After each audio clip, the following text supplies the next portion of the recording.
Welcome to Fresa Technologies. In this video, we are going to learn how to generate tonnage air report department. For this, first we have to log into our Fresa software. Click on Documentation module. Select Reports Docs.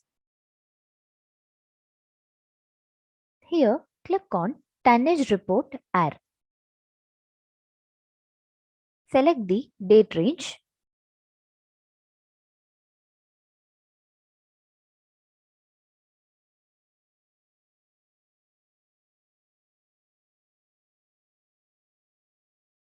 And then select the department. And then click on Submit button.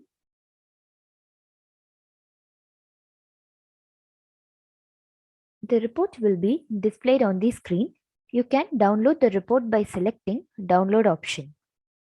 I hope you got an idea about how to generate Tonnage Air Report department. Thank you for watching.